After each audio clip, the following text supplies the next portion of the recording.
just watching training this morning. Is Tom a bit sore? Is he on the bench, or just trying to give him a bit of a rest today? What's the go there? No, it's a regular thing. We give both, because they're young, we make sure we cycle it. And Thomas didn't have all the pre-season as much, so he would be managed the most on a load each week, definitely. So we're just managing that load. Wanted to see how they came up. If it's alluding to any of the hits he had, no, he's fine. He had a bad shoulder and a bit of a neck from it for sure, but he's fine. But we just probably manage his load a little bit more this week because he's done a lot more minutes. He also said on the weekend that he had a bit of a sore calf. It looked like Harry was getting most of the run at half. That wouldn't be too different to most weeks. But yeah, Tom, I think he had 20 minutes before I actually played him in the first game. You know what I mean? So he didn't have a full pre-season. So we're just still managing him to his full fitness. He's not fully fit in terms of his aerobic and aerobic ability yet. So we're just managing that through there. And he did cop a couple of hits. So we're just making sure we didn't put him in all the contact all the time and all that sort of work. So you're confident he'll be fine. You reckon he'll start, or are you still looking to start? We'll make that decision tonight. We've got a couple of areas we're looking at. I'm really pleased that other than the 3 injuries we had last week, the bulk of the team stayed together for the first few games. We wanted to make sure we just got consistency in our game style. So I'm happy with that. Really happy also that we had to make 3 changes and the boys did exceptionally well. We always knew Jock would do well back at the fullback. We knew Greeley was playing good footy anyway, but when you see Isaac come in and play as well as he did, that was brilliant. And I thought our both front rows went really well as well in terms of covering when Alex got injured. The HIA trio as well, so Jordy, Hunter and then Seth on the weekend as well. How are they looking for Friday? Yes, I think Seth's fine. Jordy's fine. And I think we've just got one more review with Hunter, which I think it happens. I think we get the answer tomorrow about where he is. So, yeah. I guess having Isaac play as well as he did probably gives you a bit more confidence to be able to rest him if needed. Yeah, definitely. If we needed more time, for sure. But I'm not surprised by Isaac. I think I've said this before in the trials when he came on for Hunter, who went really well in the trials. It was seamless. He just came on and did the same, if not different in his own way. But he was very good on the weekend, without a doubt. And I was really, really happy for him because he was really confident. He remembers the last time he played the Chiefs, I think he said he scored a couple of tries or something. So he felt really confident going to that game and he played that way, which was brilliant. I know a couple of those changes last week were forced with HIAs and that sort of stuff, but when you have a performance like that, it's pretty hard to change a winning side, isn't it? So sometimes it can be a bit of bad luck for a person who's earned it over the pre-season and then can't get back into the side the next week. Yeah, look, it is tough, some selections at the moment, because I've got some guys who have played well in the trial matches we've had as well, and it is tough. But I think after the Waratahs match, I did move Greeley onto the bench and move that around a bit. I'm not wedded on a team, but I want to make sure I just keep the right combinations going, and form is important at the right time. And in this day and age, we do all our data and all the loading data, and trying to manage that as well is important. You look at the shifts that our forward pack has done in the last 3 matches is immense. To be able to, I think we scored 4 tries from our maul, haven't we? That's immense. It takes a lot of energy. So even today, you would have seen in training, we managed how much load we put into their maul work and scrum work. We just need to manage those things as good as possible. But you can't ask players to play every minute of every game and every minute of every training session. So we're still trying to get those things right here. It's just me getting to know the players as well and what their thresholds are. It was also a good sign this morning.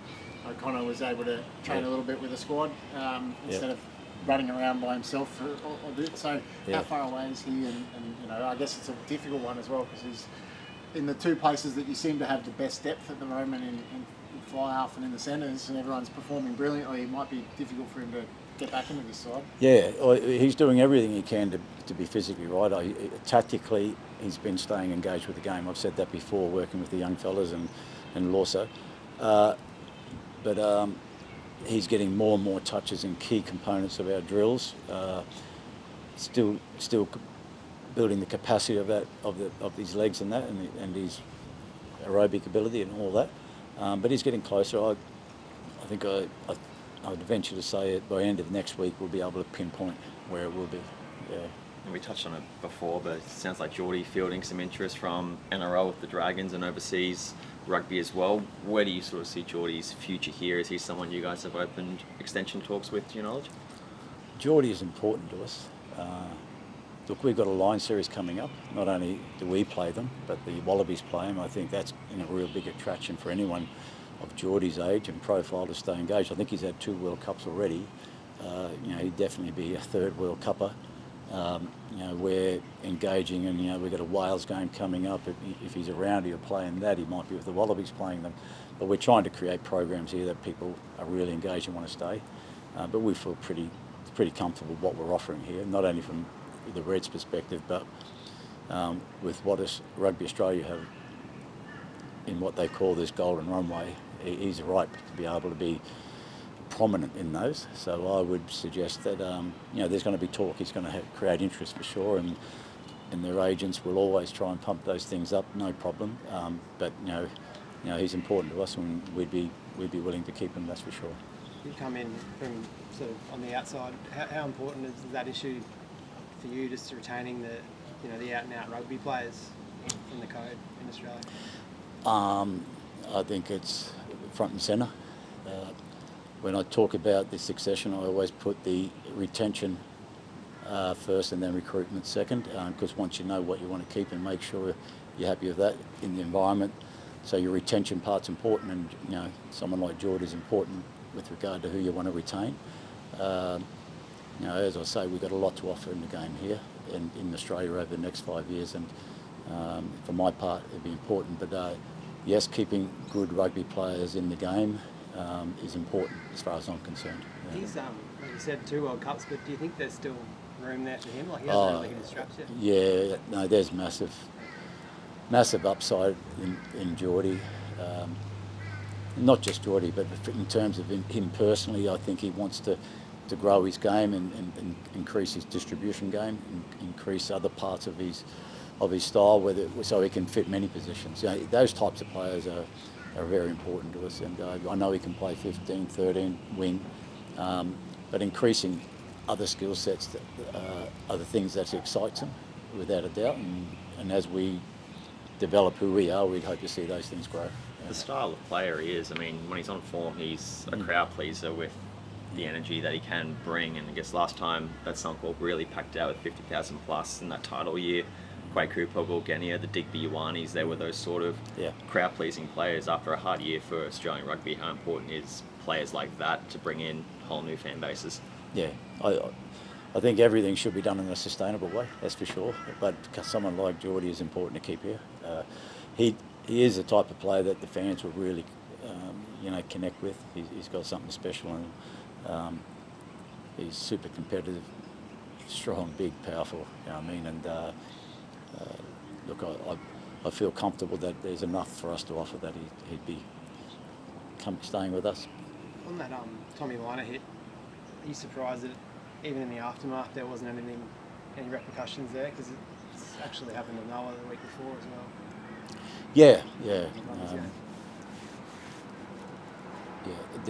The referees have acknowledged it possibly could have been further, but you don't catch everything all the time. But I think every player has a right to feel safe. If you pass the ball and 2 seconds later you're getting hit, I think you should be protected, and I think that's the main focus that I'd look at, that those players are protected and those moments are looked at properly in a game. We don't want the TMO coming into every moment, no way, but if it's a sideline and a try line, we've got to double check, and if there's something that's as late as that has to be looked at properly, and that's when you ask the TMO to get involved. That's just my personal view. Is it a trend, do you think? Like, is there, just in general, looking after especially the the playmakers. Yeah. I think if that's going to be something that's becoming a trend, we've got to stamp on it straight away, and because what you permit, you promote, and we've got to stop that. Good young players, whatever club they're in, have to be protected. And I'm not talking about putting them in cotton wool. We know Tom, Harry, James, and also they're tough players, but they don't deserve anything that's late and can create a whiplash moment that can hurt you and put you out of the game for a while. So we've got to protect those things and not allow those types of moments to be prominent in the game. I'm big on that. It's just not right, and it shouldn't have allowed to be there. It's when it comes to those 5 boys as well. I guess when Tommy goes off, Harry comes on and asks Tate about the try assist he came up with, the composure under pressure for the goal kicks, but that final tackle and on the player of Damien's calibre as well. What work's gone into him being able to come up with those plays and back himself in that way? Yeah, I would take my hat off to James. So Conor's done a lot with him, but when you've got someone like Harry Wilson and Tate McDermott inside you, and then outside you you've got someone like Josh Fluke, a Jock Campbell or a Jordy at the back. We've got good players around them as well. I'm always keen to make sure young players are exposed with good people around them and allows them to grow and be the best they can. Now, they're both not complete by any means, but both of them, Tom and Harry, what they're getting now is going to be invaluable for us, for the rest of the season and the next. But Harry's just got a great way about him. Nothing flusters him. He just does the job in front of him and does it well. He's also very, very good at being able to have pressure and run the ball himself, retain the ball and get the ball back. So he's comfortable under those pressure moments. But the moment that he created was the kick. Everyone talks about the bounce, but he saw space. They were hesitant on the space, and we had the chase. In the final pitch, we had, I think, 6 or 7 maroon jerseys. They had 2 Chiefs jerseys, so we were always going to win the bounce if it happened, and it did. So fair play to Harry. But the last moment was brilliant. Those are moments that you don't expect from a 10, and to get the steal at the end, it was brilliant from our perspective. But I know his teammates loved it, that's for sure. Tate spoke about the way those two complement each other post-game. Tommy obviously brings the kicking game, which Harry needs to work on, but then Harry brings the running that Tom's consciously trying to work on. Is it a conscious ploy from you to have Tom then really setting those foundations and at least being in the game and then just letting Harry run and play what's in front of him? Yeah, and also, I said it from the beginning, Tom had a lot of experience last year. He was more prepared for Super Rugby, and we introduced Harry from the bench in that way. So Harry will get his chance to get a start one day for sure, but it's worked for us so far, that's for sure. Beautiful.